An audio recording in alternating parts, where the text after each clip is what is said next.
Mysterious कहानी के YouTube channel पर आपका स्वागत है। यहाँ आपको भूत, पिशाच और मिस्टीरियस कहानियाँ सुनने को मिलती हैं। अगर आपको भी ऐसी ही स्टोरी सुनना और देखना पसंद है तो इस चैनल को सब्सक्राइब जरूर करें और वीडियो को लाइक करें। सुबह के करीब 7:30 बज रहे थे। सुभाष और उसका परिवार अपने किराए के मकान को छोड़कर अपने खुद के खरीदे हुए घर में शिफ्ट हो रहे थे। अपने इस घर को लेकर सब बहुत खुश थे और खुशी क्यों ना हो, आखिर सुभाष ने कई मेहनत और मुशक्कत के बाद कुछ पैसे इकट्ठे किए थे और आखिर उसने एक घर खरीद ही लिया। ये घर उसको बहुत सस्ता पड़ा था, जो कि मुंबई के एक बहुत महंगे इलाके में आता है। आखिर क्या कारण था कि ये घर उसको इतना सस्ता पड़ा? चलिए तब तक आगे की बात करें। सुभाष अपने नए घर में प्रवेश कर चुका था। घर में सामान रखने से पहले वो उस घर की सफाई करना चाहता था, क्योंकि वो घर पिछले 12 सालों से बंद पड़ा था। उसने बाहर से कुछ साफ सफाई वालों को बुलाकर घर की साफ सफाई करवाना शुरू कर दिया। कुछ देर बाद एक काम करने वाले ने सुभाष को आवाज दी और कमरे में बुलाया। वो कमरा पूरा धूल, मिट्टी और मकड़ी के जालों से भरा पड़ा था। काम करने वाले आदमी ने सुभाष को उस कमरे में पड़े एक संदूक को दिखाया। वो संदूक दिखने में बहुत ही सुंदर था, साथ ही साथ बहुत ही चमकदार भी था। सुभाष ने उस संदूक को खोलना चाहा, पर उस संदूक पर बहुत बड़ा ताला लगा था। उसने उस ताले को तोड़ने की भी कोशिश की, मगर असफल रहा। उस संदूक का ताला तस से मस नहीं हो रहा था। उसने हार मानकर उस संदूक को उस कमरे से उठवाकर अपने कमरे में रखवा दिया। उस रात वो बहुत थक गया था और जल्दी सोने चला गया। करीब रात के 2 बज रहे होंगे।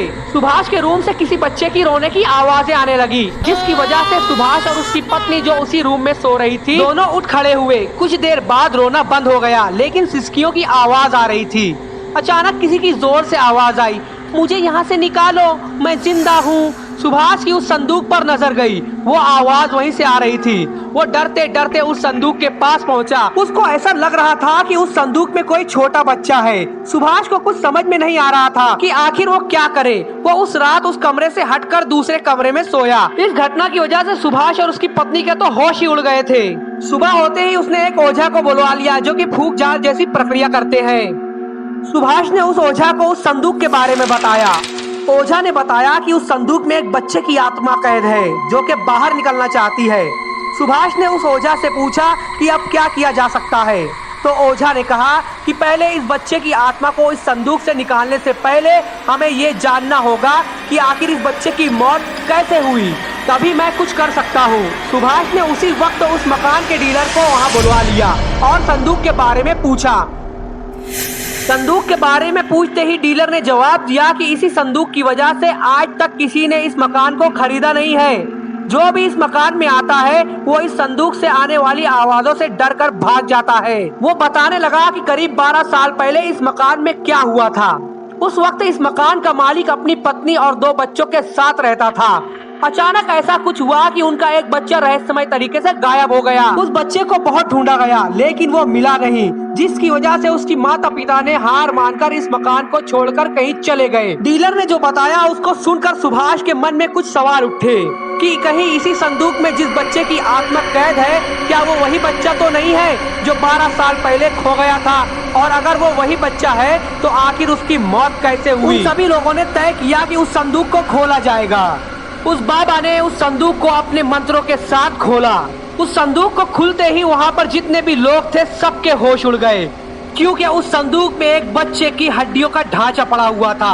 सब कुछ खत्म हो गया था, सिर्फ हड्डियां ही बची थी। उस बाबा ने अपने मंत्रों को जारी रखा। थोड़ी देर बाद एक बच्चे की आत्मा उनके सामने आई। ये देखकर सब दंग रह गए। उस बाबा ने उस आत्मा से पूछा कि तुम यहाँ पर अशांति क्यों फैला रही हो और तुम इस संदूक के अंदर कैसे?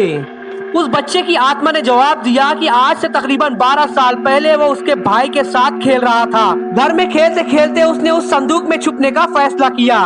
संदूक में छुपते ही उसका दम घुटने लगा और बेहोशी की हालत में उसकी मौत हो गई।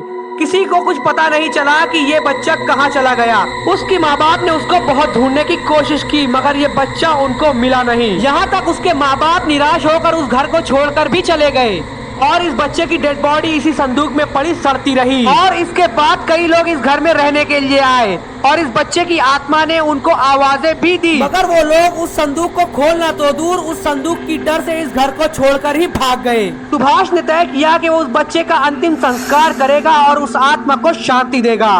उस बाबा ने उस बच्चे की अंतिम संस्कार की सारी विधियां तैयार की और अंतिम संस्कार पूरा होते ही वो आत्मा गायब हो गई। तो दोस्तों ये थी हमारी आज की हॉरर स्टोरी। वीडियो को प्लीज लाइक कर दें और चैनल को सब्सक्राइब जरूर करें।